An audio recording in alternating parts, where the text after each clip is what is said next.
Hello students and welcome to another class of biology. आज के class में हम लोग पढ़ेंगे हमारा दूसरा topic of the chapter heredity and evolution. तो ये है rules for inheritance of traits, यानी जो ट्रेड्स और जो कैरेक्टर्स होते हैं उनका इनहेरिटेंस का, यानी वो जो पेरेंट्स से ऑफस्प्रिंग में आएंगे या बच्चे में आएंगे उसके क्या रूल्स होते हैं उसके बारे में हम जानेंगे। सो जो फादर और मदर होते हैं उनका जेनेटिक मटेरियल ही हमेशा चाइल्ड के पास आता है and they equally contribute there genetic materials, जिसको कि हम डीएनए बोलते हैं, टू द चाइल्ड। सो अब डीएनए कहाँ पे प्रेजेंट होता है? DNA are present in the chromosome of the cell. हम इसको पिक्चर में देखेंगे। दिस इज अ सेल, उसके अंदर न्यूक्लियस है, यहाँ पे कुछ थ्रेड लाइक स्ट्रक्चर दिख रहे हैं। तो during the time of cell division ये थ्रेड लाइक स्ट्रक्चर कंडेंस्ड हो जाएंगे और ऑर्गेनाइज होके वो बना देंगे ये क्रोमोसोम्स। तो हमारे जो ह्यूमन होता है, ह्यूमन बॉडी में 46 नंबर के क्रोमोसोम्स होते हैं, यानी 23 पेयर्स के। और ये जो क्रोमोसोम के अंदर हम अंदर देखेंगे तो यहाँ पे ये डबल स्ट्रैंडेड हेलिकल स्ट्रक्चर दिख रहा है, ये देखिए, ये होता है डीएनए। तो डीएनए ही जेनेटिक मटेरियल का काम करता है और इसके थ्रू से ही जो इंफॉर्मेशन होता है वो पेरेंट्स से चाइल्ड के पास जाता है। So a gene is a section of DNA in a specific location on a chromosome. Gene होगा वो डीएनए का ही एक सेक्शन होता है which make proteins that determines the character of an organism. तो जो डीएनए होता है उसका एक सेक्शन को जीन बोला जाता है जो कि प्रोटीन फॉर्मेशन करने के लिए कैपेबल होता है। और ये जो प्रोटीन्स फॉर्मेशन करेगा वही प्रोटीन्स हमारे बॉडी के हर कैरेक्टर को डिटरमाइन करेंगे। फॉर एग्जांपल अगर हम लोग हमारे हाइट के को लेंगे या फिर हमारे हेयर का कलर, आई का कलर, स्किन का कम्प्लेक्शन, हर एक कैरेक्टर को ये प्रोटीन से डिटरमाइन करते हैं और उस प्रोटीन्स को बनाएगा कौन? हमारा जो जीन। और जीन प्रेजेंट होता है डीएनए में। तो इसी हिसाब से हर एक जो कैरेक्टर होता है चाइल्ड का वो इन्फ्लुएंस होता है both by the paternal and maternal DNA. तो ये देखिए जो पिक्चर आपको दिख रहा है ये हमारे ह्यूमन का 23 पेयर का क्रोमोसोम पिक्चर है। So we are diploid organisms having 2 copies of each chromosome. हम डिप्लॉयड ऑर्गेनिजम्स होते हैं, हमारी बॉडी में 23 पेयर्स के क्रोमोसोम होते हैं and we are having 2 copies of each chromosome. हर एक क्रोमोसोम का एक कॉपी हमारे सेल में प्रेजेंट होता है। तो ये जो 2 कॉपी प्रेजेंट होते हैं उसमें से एक हमको मिलता है हमारे फादर से, एक क्रोमोसोम, और दूसरा क्रोमोसोम हमको मिलेगा हमारे मदर से।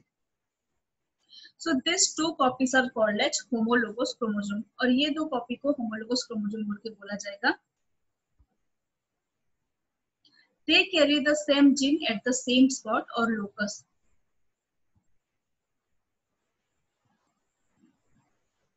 ये देखिए पिक्चर में आपको ये जो पेयर्स दिख रहा है और जो कॉपी दिख रहा है एक क्रोमोसोम का, इसमें से एक हमको मिलेगा हमारे फादर से, एक मिलता है मदर से। And this 2 chromosomes are called as homologous chromosome. और ये जो 2 क्रोमोसोम होंगे इनके हर एक लोकस में यानी हर एक पोजीशन में जो जीन्स होता है वो समान होता है, means they carry the same type of jeans.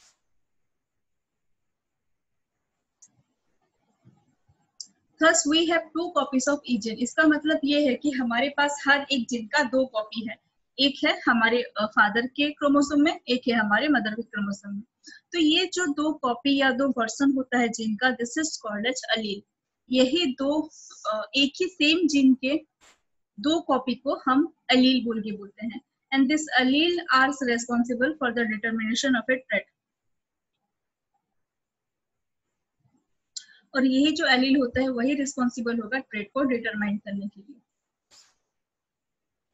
तो इस चीज को हम एक एग्जांपल से समझेंगे। सी, ये एक मेल है तो ह्यूमन है, इसीलिए इसके बॉडी में भी 46 नंबर के क्रोमोसोम होंगे और 23 पेयर्स के क्रोमोसोम होंगे। अगर हम एक बात करेंगे इस क्रोमोसोम की, ये एक होमोलोगस क्रोमोसोम है।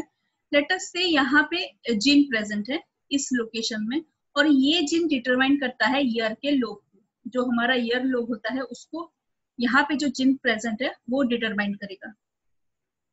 तो ईयर लोब के 2 ट्रेट होते हैं, एक हो गया अटैच ईयरलोब, यानी जहाँ पे कान लगा हुआ है नेक के साथ।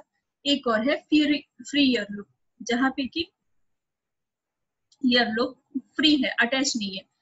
तो इस ईयरलोब को डिटरमाइन करेगा एक अलील, दैट इज स्मॉल ए। जो अटैच ईयरलोब होता है उसको डिटरमाइन करने के लिए सपोज जो एलील है वो है स्मॉल ए, और एक एलील है कैपिटल ए, जो कि डिटरमाइन करेगा कि ईयरलोब फ्री हो।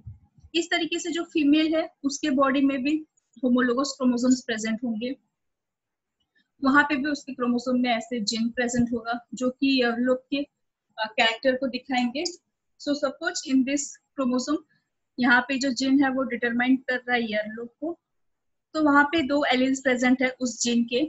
लेट्स से स्मॉल ए जो डिटरमाइन करेगा अटैच ईयरलोब को, और कैपिटल ए डिटरमाइन करेगा फ्री ईयरलोब को। अब जब यहाँ पे गैमेट फॉर्मेशन हो रहे हैं, gametes are always haploid in nature, यानी उनके में 23 नंबर के क्रोमोसोम होते हैं, यानी जो नंबर हमारे सेल में है उससे गैमेट में आधा हो जाएगा। तो ये जो क्रोमोसोम्स होता है, यहाँ पे जो पेयर में क्रोमोसोम है, during the time of gametes formation the gamete will receive 1 chromosome from each pair, यानी हमारा जो 23 पेयर है, हर पेयर में से सिर्फ एक क्रोमोसोम जाएगा गैमेट के पास। यानी स्पर्म में अगर हम इस क्रोमोसोम पेयर की बात करेंगे तो आइदर कैपिटल ए एलील वाला क्रोमोसोम जा सकता है, या फिर ये जो स्मॉल ए वाला क्रोमोसोम है वो जाएगा। हम फीमेल की बात करेंगे तो फीमेल में भी जो एग प्रोडक्शन होगा उसमें भी आइदर ये क्रोमोसोम जा सकता है या फिर ये क्रोमोसोम जा सकता है। तो अभी हमारे पास जो गैमेट्स आ गए हैं बोथ मेल और फीमेल में, वहां पे ये एलेलिस प्रेजेंट होने के चांसेस हैं, या तो स्मॉल ए रहेगा या तो कैपिटल ए रहेगा। अब जब फर्टिलाइजेशन होगा, मेल और फीमेल गैमेट का फ्यूजन होगा, तो ये एलेलिस कैसे चांसेस होंगे उनके फर्टिलाइजेशन के, वो हम देखेंगे। तो ये है फादर का एक स्पर्म। लेटस हम लोग एज्यूम करते हैं कि वहां पे स्मॉल ए एलील है जो कि बना रहा है अटैच ईयरलोब, और एक स्पर्म है जहां पे कि कैपिटल ए एलील है जो कि बनाएगा फ्री ईयरलोब। अब ये फ्यूजन करेगा मदर के एग के साथ, जहां पे कि चांसेस है स्मॉल ए भी रह सकता है या कैपिटल ए भी रह सकता है गैमेट्स में। अब जब अगर ये स्मॉल ए एलील वाला गैमेट स्मॉल ए वाले एलील वाले एग के साथ फ्यूजन कर रहा है, तो वहां पे जो होमोलोगस क्रोमोसोम बनेगा वहां पे आएगा स्मॉल ए स्मॉल ए। अगर ये फ्यूजन कर रहा है कैपिटल ए के साथ तो आएगा स्मॉल ए कैपिटल ए। अगर फादर का कैपिटल ए फ्यूज कर रहा है मदर के स्मॉल ए के साथ तो आएगा कैपिटल ए स्मॉल ए। और अगर फादर का कैपिटल ए मदर के कैपिटल ए के साथ फ्यूज कर रहा है, देन द होमोलोगस पेयर में एलेलिस हम देखेंगे कैपिटल ए कैपिटल ए। तो अगर जो होमोलोगस क्रोमोसोम होगा वहां पे जो एलेलिस होंगे या जो जीन के कॉपी होंगे वो सेम रहेंगे, जैसे कि दोनों क्रोमोसोम में जो मदर और फादर से आ रहा है दोनों में आइदर कैपिटल है या स्मॉल में है, then this is called as homozygous condition. और अगर जो एलील होगा वो डिफरेंट होता है, फॉर एग्जांपल हम इसको लेंगे, यहाँ पे दो एलील और दो जो कॉपी है वो अलग अलग हैं, तो then this is the heterozygous condition. तो हमेशा हमको ये याद रखना है कि जो कैपिटल है वो अगर खुद को एक्सप्रेस कर पा रहा है तो वो बनाएगा फ्री ईयरलोब, और जो स्मॉल ए है अगर वो खुद को एक्सप्रेस कर पाएगा वो बनाएगा तब अटैच ईयरलोब। इसी हिसाब से ही जो बच्चे का ट्रेट है वो हमको बाहर देखने को मिलेगा।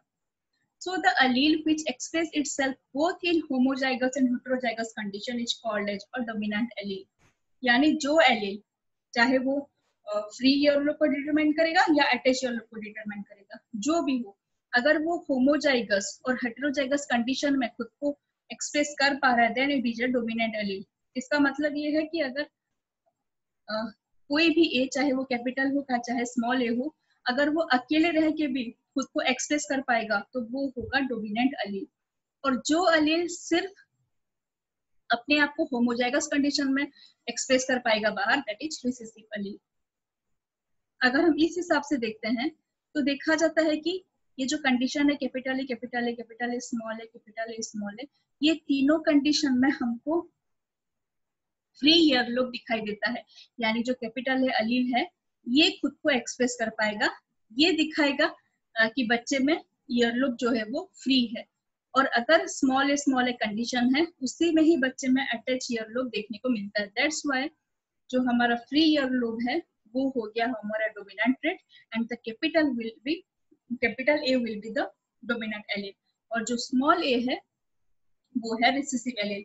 इसीलिए देखा जाता है कि फ्री ईयरलोब बहुत ज्यादा देखने को मिलता है, बट जो अटैच ईयरलोब है उसका रेशियो कम होता है।